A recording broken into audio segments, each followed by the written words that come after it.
Wow, luar biasa ya. Ya, kita sudah masuk di dalam bulan yang terakhir di tahun 2022 nih. And ya, bulan ini adalah bulan Christmas. Ya, kita akan sama-sama merayakan Natal bersama-sama. Ya, sebelumnya saya ingin menyapa terlebih dahulu buat jemaat sekalian yang mengikuti ibadah ini secara online. Welcome to JM Saron. Buat sahabat-sahabat radio juga yang mendengarkan firman ini secara siaran radio, welcome juga to JM Saron.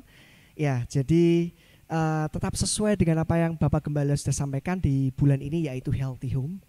Ya, saya ingin mengawalinya dengan sebuah encouragement kepada jemaat sekalian bahwa kita tahu ya, Natal tinggal berapa hari lagi nih?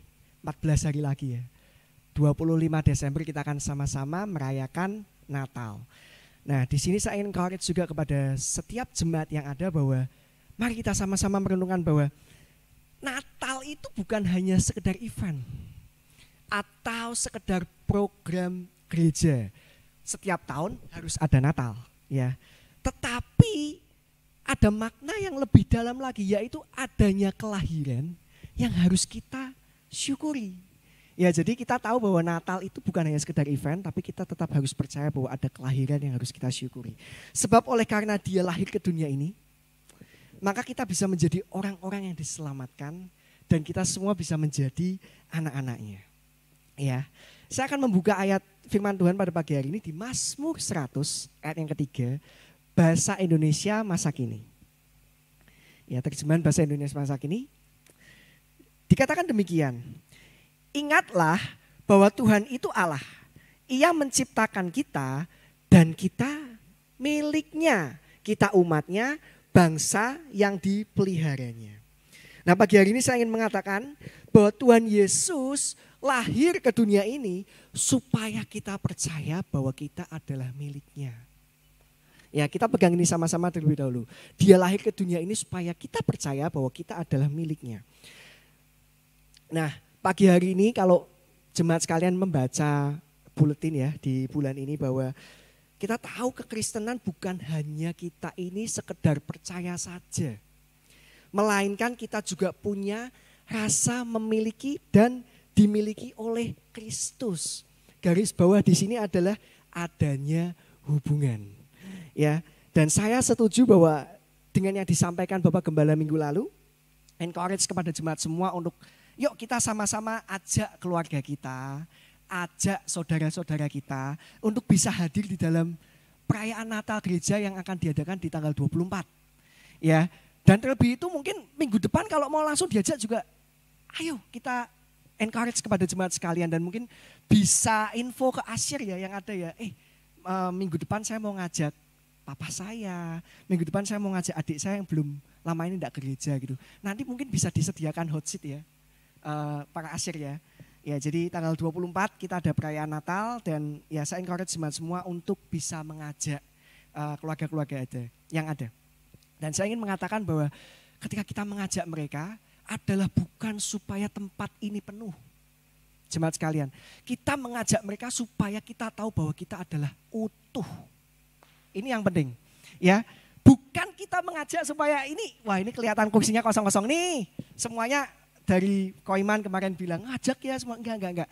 Kita mengajak bukan supaya tempat ini penuh. Kita mengajak mereka supaya kita tahu bahwa kita ini utuh di dalam Tuhan. Nah, pagi hari ini ya, saya ingin encourage ya. Saya berpesan kepada jemaat semua, ayo kita sama-sama meluangkan waktu sejenak untuk kita saling mensyukuri keberadaan setiap anggota keluarga yang ada. Karena keluarga yang ada itu lebih utama daripada apapun. Jadi esensi dari kenapa kok tanggal 25 itu kita enggak ada ibadah, ya adalah supaya kita menggunakan tanggal 25 yang hari Minggu itu Natal, kita gunakan waktu itu untuk kebersamaan kita bersama dengan keluarga. Christmas dinner misalnya, ya kan, atau mungkin ya refreshing bersama dengan keluarga. Pada intinya adalah kita mau di Natal ini kita sama-sama tahu bahwa kita harus menjadi keluarga yang sehat. Amin, jemaat sekalian. Nah, saya ingin mengawalinya dengan sebuah gambar ya, terlebih dahulu ya. Nah, ini ya kita tahu ya. Ini jadi 2 minggu ini kita bukan promosi ya, Disneyland ya, kita bukan promosi. Karena Disneyland tanpa kita pun tetap terkenal. Ya, jadi kita tahu bahwa Disney ini atau Disneyland ini merupakan tempat yang mungkin menjadi cita-cita bagi kita semua yang anak-anak ya. Anak-anak mungkin bagi yang dewasa pun juga saya pengen suatu saat saya pengen berada di Disneyland ya. Kemudian kalau kita nonton film-filmnya Disney itu film yang segala masa, segala usia ya di situ ada. Nah, Disneyland ini memiliki tagline the happiest place ever. Ya kan? Nah, for the record ya. Jadi foto ini adalah foto yang saya ambil dari kamera saya sendiri jemaat sekalian. Jadi saya bersyukur 2012 saya mendapatkan kesempatan untuk bisa datang ke Disneyland meskipun nggak valid, nggak ada fotonya David di sini ya karena waktu itu crowded sekali. Saya belum ada keberanian untuk minta orang untuk fotoin saya, tapi ya ini adalah foto yang saya ambil dari kamera saya. Jadi 2012 saya bersyukur saya bisa ke sana karena anugerah Tuhan. Tapi saya ingin encourage kepada jemaat sekalian pada bagian the happiest place ever. Tempat yang paling bahagia. But that's not my home. Tapi itu bukanlah rumah saya. Oleh sebab itu pagi ini saya berikan sharing firman Tuhan ini judulnya adalah My Home. Katakan sama-sama, My Home atau rumah saya. Ya. Nah, saya ingin kita sama-sama belajar ya bahwa rumah kita seharusnya juga menjadi the happiest place. Tempat yang paling berbahagia. Kenapa? Bukan karena adanya hiburan mungkin. Bukan karena adanya gadget ataupun wifi yang kencang ya. Sekarang semuanya wifi harus kencang gitu kan. Tetapi karena ada siapa di dalamnya. The happiest place. My home should be the happiest place. Rumah saya harus menjadi tempat yang paling bahagia. Paling senang, paling nyaman di situ. Kenapa? Oleh karena ada siapa di dalamnya. Home is the happiest place because of who is in the house. Rumah adalah tempat yang paling berbahagia oleh karena ada siapa di dalamnya. Nah pagi hari ini saya ingin mengawalinya dengan satu poin yaitu my home. My home, rumah saya berbicara tentang yang pertama adalah adanya penerimaan tanpa syarat. Ini poin yang pertama. Ya. Di Roma 5 ayat ke-8 dikatakan demikian. Roma 5 ayat ke-8. Akan tetapi Allah menunjukkan kasih-Nya kepada kita oleh karena Kristus telah mati untuk kita ketika kita masih berdosa. Tuhan Yesus Kristus lahir ke dunia ini kemudian dia mati di atas kayu salib. Itu pada saat kita masih berdosa. Dari Pastor Lia HOGC ya mengatakan bahwa Jesus died so that we believe that we belong. Jadi kematian Yesus Kristus itu adalah supaya kita percaya bahwa kita ini adalah miliknya. Bukan karena kita berubah sehingga kita menjadi milik Kristus. Tidak. Tapi karena kita dimiliki oleh Kristus, oleh sebab itu kita bisa berubah. Ya. Belong atau rasa dimiliki adalah bukti penerimaan tanpa syarat. Maksudnya gimana? Dia mati pada saat kita masih berdosa. Sehingga saya ingin mengatakan bahwa betapa berharganya sebuah hubungan sampai Tuhan Yesus mau lahir ke dunia ini dengan tujuan untuk memulihkan hubungan. Dia datang ke dunia ini untuk restorasi jemaat sekalian, memulihkan hubungan. Ya, oleh sebab itu ayo 2022 ini kita harus sama-sama mencapai target kita yaitu menjadi orang yang sehat. Orang yang sehat adalah orang yang pulih, orang yang sembuh dan orang yang menang. Amin. Nah, saya mengatakan bahwa keberhargaan itu bukan dilihat dari apa yang kita lakukan. Tetapi dilihat dari apa yang Tuhan Yesus sudah lakukan. Maksudnya gimana? Kita ini sebegitu berharganya di mata Tuhan.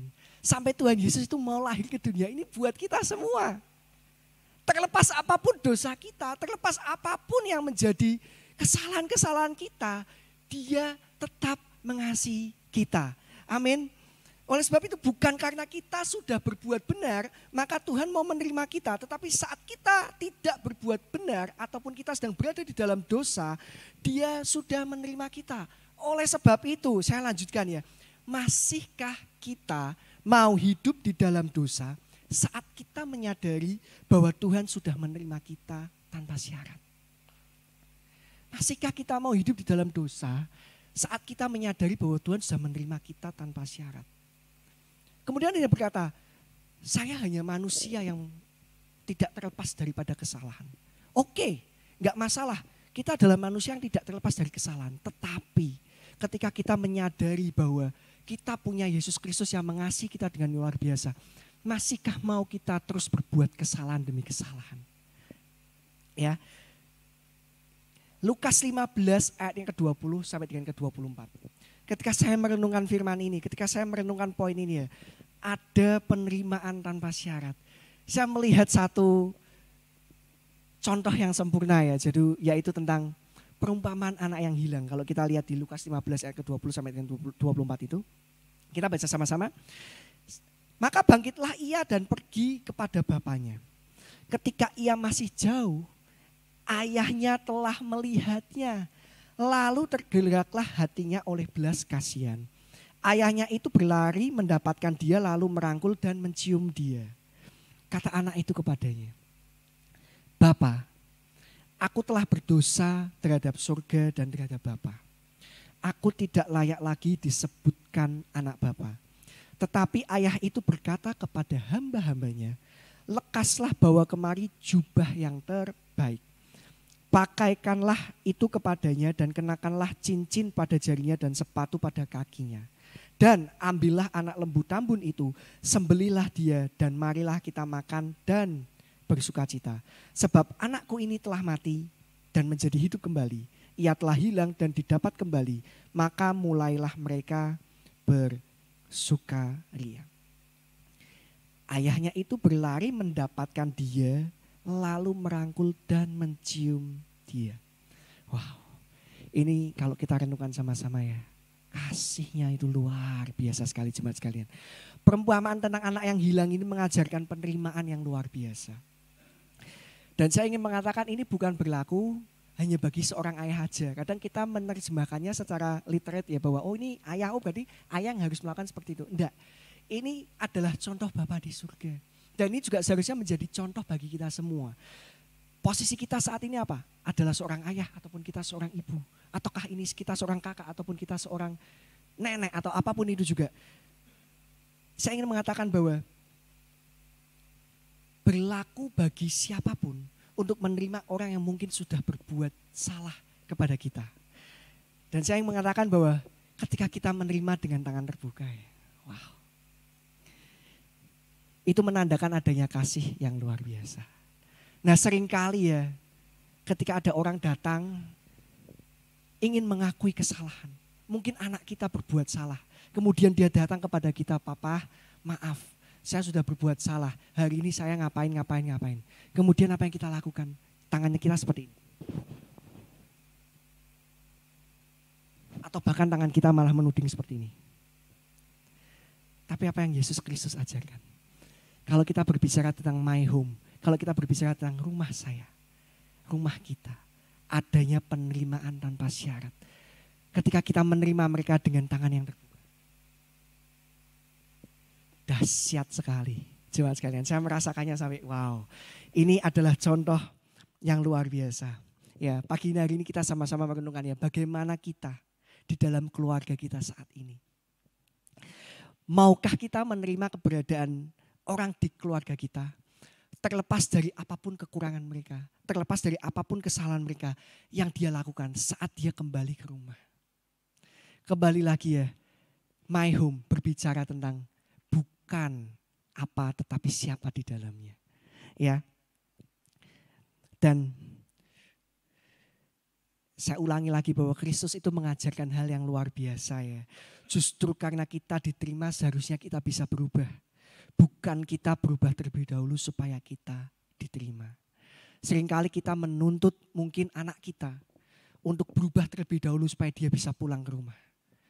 Saya pernah punya teman dari Papua. Saya kurang tahu ya apakah ini budaya di sana atau tidak, mohon dikoreksi. Tapi si anak ini berkata bahwa saya harus punya uang terlebih dahulu, harus sukses terlebih dahulu, baru saya boleh kembali ke rumah. Saya nggak tahu ya ini budaya atau apa, tapi ketika saya melihat itu, saya melihatnya adalah apa? Wah ini tantangannya berat sekali. di satu sisi bisa memotivasi, tapi di sisi lain menurut saya pribadi bisa menghancurkan. Kenapa? Karena seringkali kemana kita harus pergi pada saat kita mungkin mengalami masalah. Kemana kita harus pergi pada saat kita mungkin mengalami pergumulan. Pelarian kita kemana? Apakah kita larinya ke rumah? Ataukah kita larinya ke tempat lain? Oleh sebab itu My Home berbicara tentang adanya penerimaan tanpa syarat. Belum selesai sampai di sini cuman. Matius 4 ayat ke-19. Matius 4 ayat ke-19. Dikatakan demikian. Yesus berkata kepada mereka, mari ikutlah aku dan kamu akan kujadikan penjala manusia. Kalau kita merenungkan sama-sama ya. Kita jadi seorang nelayan ya, atau kita jadi seorang pemancing ya. Saat kita ingin mengambil ikan atau kita ingin menjala ikan, apakah sih kita sudah mendapatkan langsung ikan yang bersih? Enggak kan? Kita hanya bisa dapat ikan yang bersih kalau kita beli di pasar. Bisa dibersihkan semua ya kan, bahkan kita bisa minta, Bu ini dibuang-buang semua kotorannya ya kan. Nah ketika Yesus memberikan kalimat seperti ini, menurut saya Tuhan Yesus tidak hanya sekedar berbicara, tetapi Tuhan Yesus berfirman. Kita harus tahu esensinya adalah apa? Kita terima terlebih dahulu, baru setelah itu kita bersihkan. Kita tidak bisa menerima ikan yang sudah bersih. Maksudnya gimana? Ayo kita terima terlebih dahulu keluarga kita tanpa syarat. Siapa yang saat ini mungkin kita merasakan kesakitan hati, kepahitan ataupun luka. Percaya bahwa ketika kita menerima mereka, akan ada perubahan yang luar biasa dalam kehidupan mereka. Dan saya ingin mengatakan pada pagi hari ini, ketika kita menerima mereka, kemudian ikan itu kita bersihkan. Penerimaan tanpa syarat bukannya meniadakan didikan. Ya, tetapi kita terima terlebih dahulu, baru setelah itu kita berikan dia nasihat, berikan dia didikan, berikan dia pengajaran. Bukan sebaliknya. Ya, jadi saya percaya yuk kita melakukannya terbalik. Ya, seringkali kita introspeksi bahwa kita seringkali melakukannya adalah harus berubah terlebih dahulu supaya kamu bisa diterima untuk masuk kembali kepada keluarga. Tapi kita pagi hari ini di tempat ini kita mau sama-sama belajar. Saya mau menerima dia terlepas apapun yang menjadi kesalahan yang dia perbuat. Ya, kita terima kemudian kita terima dengan tanpa syarat, kita terbuka dan disitulah kita bisa mengalami perubahan. Kembali lagi saya ingin mengatakan, saat kita merasa bahwa 100% mungkin dia berbuat salah kepada kita, bukan berarti 100% kita tidak pernah berbuat kesalahan kepada dia. Maksudnya gimana? Kita harus tahu introspeksi terhadap diri kita masing-masing. Kalau kita pengen menjadi keluarga atau kalau kita pengen menjadi atau kita pengen punya rumah yang sehat, healthy home. Poin yang pertama ini, adanya penerimaan tanpa syarat. My home is acceptance, not rejection. Katakan sama-sama, rumahku adalah penerimaan, bukan penolakan. Katakan sama-sama, rumahku adalah penerimaan, bukan penolakan. Wow, luar biasa ya. Saya percaya bahwa mungkin di luar sana ada banyak mungkin keluarga atau relatif-relatif yang mungkin sedang mengalami pergumulan akan hal ini. Dan saya berdoa pada pagi hari ini kita sama-sama bisa menjadi keluarga yang sehat karena kita tahu bahwa justru Tuhan sudah menerima kita terlebih dahulu tanpa syarat. Tugas kita untuk kita bisa menerima orang yang bersalah itu tanpa syarat. Amin. Kemudian poin yang kedua, adanya rasa saling memiliki. My home, kenapa kita bisa merasa bahwa ini rumah kita? Karena kita punya rasa saling memiliki. 1 Timotius 5 ayat ke-8, saya baca dari versi mudah dibaca. 1 Timotius 5 ayat ke-8, ya. Orang harus menjaga semua keluarganya. Dan yang terpenting ia harus menjaga keluarga dekatnya sendiri. Jika orang tidak melakukan hal itu berarti ia tidak menerima iman yang benar. Mereka lebih buruk daripada orang yang tidak percaya. Mungkin pada pagi hari ini yang bersama dengan keluarga ya, bisa lihat kanan kiri bahwa we belong together. Kita ini saling memiliki loh. Bisa katakan gitu ya, bisa dilirik ya kan. Mungkin bisa katakan satu dengan yang lain, kita ini saling memiliki loh. Ya, karena kebahagiaan di dalam keluarga tidak akan ada tanpa adanya rasa saling memiliki. Rasa saling memiliki itu yang akan menghilangkan rasa ingin menang sendiri. Saat kita memiliki rasa saling memiliki, saya percaya bahwa kebahagiaan itu akan muncul. Nah, kenapa? Karena kita selalu berusaha menjaga dan merawat apa yang kita miliki. Bayangin, ketika kita mungkin suka dengan yang namanya jam tangan, kita beli jam tangan. Ya, kita punya jam tangan. Apa yang kita lakukan? Kita selalu menjaga dan merawat jam tangan itu. Jangan sampai jam tangan itu jatuh. Jangan sampai jam tangan itu rusak. Bahkan mungkin beberapa waktu sekali kita akan cuci jam tangan itu supaya jam tangan itu mungkin tidak berbau. Kita bersihkan, kita poles. Ataupun hal yang lain. Saya ingin mengatakan bahwa kita selalu berusaha menjaga dan merawat apa yang kita miliki. Oleh sebab itu rasa saling memiliki harus ada di dalam rumah kita. Karena keberadaan orang di dalam keluarga kita itu adalah pilihan Tuhan. Keberadaan orang di dalam keluarga kita itu adalah pilihan Tuhan. Amin. Ya. Anggota keluarga kita adalah hadiah yang Tuhan berikan kepada kita. Syukuri semuanya. Oleh sebab itu take moment, ambil waktu kita sama-sama bersyukur. Tuhan, terima kasih buat papa. Tuhan, terima kasih buat mama. Ya, Tuhan terima kasih buat anak. Sebutkan namanya. Ya. Nah, mungkin saat ini ya kita sedang punya rasa mungkin pergumulan di dalam keluarga kita. Kita mungkin sedang mengalami yang namanya tantangan di dalam keluarga kita.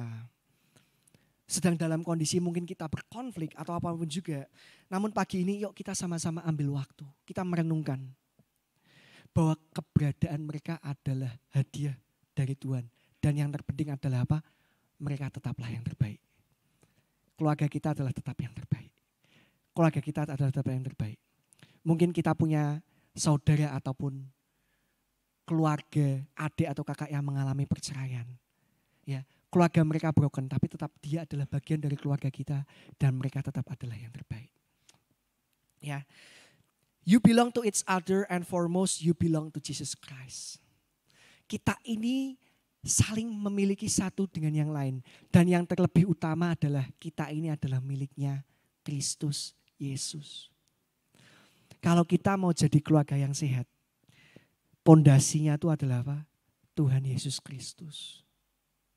Kristus Yesus harusnya menjadi pondasi kita. Nah, saya mengatakan pagi hari ini bahwa kebahagiaan tercipta bukan karena kita punya banyak harta.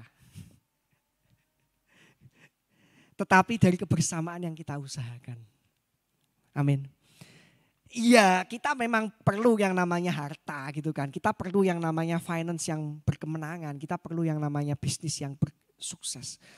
Tapi intinya adalah apa? Kebahagiaan itu bisa ada dengan kebersamaan yang kita usahakan. Christmas dinner ya, saya encourage semua sekalian. Yuk kita sama-sama Christmas dinner. Posting misalnya di Instagram atau di TikTok atau di Facebook. Christmas 2022, dinner with my family. Wow. Bukan kita mau pamer, tapi ini adalah satu hal yang patut kita rayakan bersama-sama. Ya. Ketika kita punya rasa saling memiliki, membuat kita mempunyai kebersamaan yang tidak tergoyahkan. Amin. Justru badai bisa kita hadapi kalau kita bersama-sama. Tantangan-tantangan yang ada bisa kita hadapi bersama kalau kita mengerjakannya sebagai satu keluarga. Ini yang menarik di sini ya, bahwa ayo kita sama-sama menghadapi tantangan ini di dalam satu, yaitu keluarga. 2023 ya, bersiap. Kita nggak pernah tahu. Begitu tahun baru 2020 kita diserang yang namanya pandemi COVID. Ya, tapi kita tahu kita bisa survive. Kenapa? Karena kita mengerjakannya sebagai satu keluarga. 2023 kita percaya bahwa apapun tantangannya kita akan keluar sebagai pemenang karena kita menjalaninya sebagai keluarga. Because this is my home. Ini adalah rumah saya. Galatia 6 ayat yang kedua. Galatia 6 ayat yang kedua. Bertolong-tolonglah menanggung bebanmu. Demikianlah kamu memenuhi hukum Kristus. Yuk mari kita sama-sama kita saling bertolong-tolong sebagai satu keluarga karena kita punya rasa saling memiliki. Jangan kita menjadi orang yang single fighter. Maksudnya gimana? Oh ini kamu enggak bisa ini. Ini tugasku. Ya. Seringkali kita seperti ini apalagi yang mungkin kepala rumah tangga gitu kan. Wah, sudah ini tugasnya seorang kepala rumah tangga, ini tugasnya seorang pria. Ya. Kita melakukannya sebagai seorang single fighter ya. Tetapi yuk kita mari ini coba sama-sama mintalah kepada anggota keluarga kita untuk memerangi persoalan ini bersama-sama. Caranya gimana? Ya ketika kita mungkin punya masalah finance, bukan berarti kita terus menyuruh, ayo kita sama-sama bisa survive. Kamu kerja ya, kamu harus ini gini. Bukan tuntutan yang seperti itu, tapi ada esensi yang lebih dalam lagi yaitu jika kita harus bersatu di dalam doa, maka bersatulah di dalam doa. Jangan kita single fighter ya. Tapi kali ini yuk kita sama-sama coba keroyok bareng-bareng. Maksudnya gimana? Bersatulah di dalam keluarga sebagai keluarga yang utuh. Kita naikkan doa kita sama-sama. Kita berdoa. Kita nyatakan pada Tuhan bahwa Tuhan, saya percaya bahwa tantangan, pergumulan, semua yang ada ini Tuhan bisa kita lalui karena kita bersatu. Ingat ya. Iblis itu selalu takut dengan keluarga yang bersatu. Kenapa? Karena keluarga itu adalah institusi yang Tuhan ciptakan pertama kali. Oleh sebab itu, iblis selalu akan menyerang kita. Ya, oleh sebab itu keluarga yang bersatu adalah keluarga yang kuat. Amin. Ya, poin yang terakhir ya jemaat sekalian ya. My home, keluargaku, keluarga saya berbicara tentang adanya rasa aman dan nyaman. Wow, rasa aman dan nyaman. Siapa di sini yang tidak pengen punya rasa aman dan nyaman di rumah kita? Saya percaya enggak ada ya. Dan saya pagi ini berbicara bukan mengenai fasilitas. Ya, karena ada banyak orang di luar sana, fasilitasnya komplit. Rumahnya mewah, di dalam punya gym, internetnya kencang gitu kan. Gadget banyak, game-game semua terupdate. Berbagai macam fasilitas mereka punya. Tetapi mereka tidak pernah pulang ke rumah. Karena satu dan yang lain hal. Ada di luar sana yang seperti itu. Rumahnya mewah, megah tapi dia lebih milih untuk tidak pulang ke rumah. Karena satu dan yang lain hal. Dan pagi hari ini saya ingin mengatakan bahwa rasa aman dan nyaman itu tercipta bukan karena apa, tetapi siapa di dalam rumah. Saat kita tahu bahwa di dalam rumah kita adalah ada orang-orang yang kita kasihi. Di dalam rumah kita adalah orang-orang yang kita tahu bahwa kita saling memiliki. Kita bisa pulang ke sana karena siapa yang ada di dalam rumah. Nah, ibarat ya seorang bayi, jemaat sekalian, seorang anak kecil, seorang bayi. Ya, dengan berbagai macam kondisi yang ada di sekitarnya, si bayi ini akan merasa aman dan nyaman saat dia berada di dalam pelukan ibunya. Ya, saya menyadari hal ini. Seberisik apapun kondisinya, anak saya Deshaun ketika dia sudah berada di pelukan mamanya, dia bisa tidur dengan tenang. Dia bisa tidur dengan terlelap, nyenyak. Mau seberisik apapun kondisinya. Nah, dari sini saya teringat akan sesuatu bahwa berbicara tentang my home, berbicara tentang rumah kita adalah di mana kita bisa merasa aman dan nyaman di saat kondisi di sekitar kita mungkin sedang tidak baik-baik saja. Nah, bisakah kita menjadi seperti seorang bayi ini yang merasa nyaman di pelukan ibunya dengan kita merasa aman dan nyaman berada di dalam keluarga kita saat ini?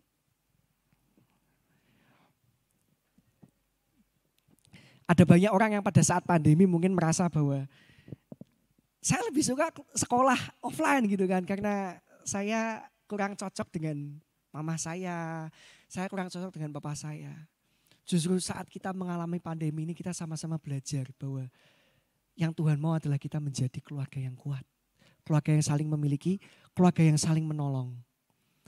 Adanya penerimaan dan kasih tanpa syarat di situ. Keluarga adalah rancangan yang Tuhan Yesus buat.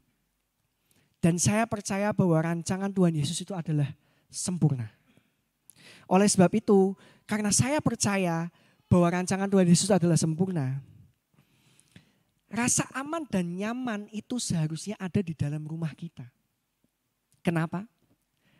Karena Tuhan tidak pernah salah menempatkan kita. Pagi hari ini ya, mungkin dari kita ada yang merasa bahwa saya nggak nyaman dengan keluarga ini. Atau mungkin kita dulu pernah punya pengalaman seperti ini. Pagi ini saya ingin mengingatkan kembali bahwa keluarga adalah rancangan Tuhan Yesus Kristus. Dan Tuhan tidak pernah salah menempatkan kita.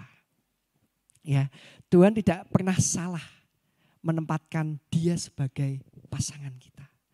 Tuhan tidak pernah salah menempatkan dia sebagai anak kita. Dan kita sebagai anak tidak pernah salah ketika kita punya papa dan mama seperti dia. Oleh sebab itu pagi hari ini kita sama-sama belajar ini. Healthy home. Healthy home itu berbicara bukan rumah yang di luar sana. Ya. Healthy home ini bukan berbicara tentang rumahnya mungkin siapa di sini. Bapak A. Tapi healthy home ini berbicara tentang rumah kita sendiri. My home, my place. The safest place, the happiest place. Ya. Ayat yang terakhir ya, saya undang tim Passion Worship bisa naik. Mazmur 121 ayat yang kedua sampai dengan yang ketiga ya. Mazmur 121 ayat yang kedua sampai dengan yang ketiga. Pertolonganku ialah dari Tuhan, yang menjadikan langit dan bumi. Ia takkan membiarkan kakimu goyah. Penjagamu tidak akan terlelap. Kita pegang sama-sama ayat ini ya. Ketika kita sama-sama merenungkan ayat ini, kita beroleh rasa aman dan nyaman. Bahwa Tuhan Yesus Kristus sendiri akan menolong kita. Tuhan Yesus Kristus sendiri akan menolong keluarga kita. Berpeganglah yang teguh kepada Tuhan. Karena dia adalah sumber rasa aman dan nyaman yang sebenarnya bagi keluarga kita. Dan saya berdoa pagi hari ini. Di Natal ini yuk kita sama-sama bisa ya. Merasakan pemulihan di dalam keluarga. Di Natal ini yuk kita sama-sama bisa ya.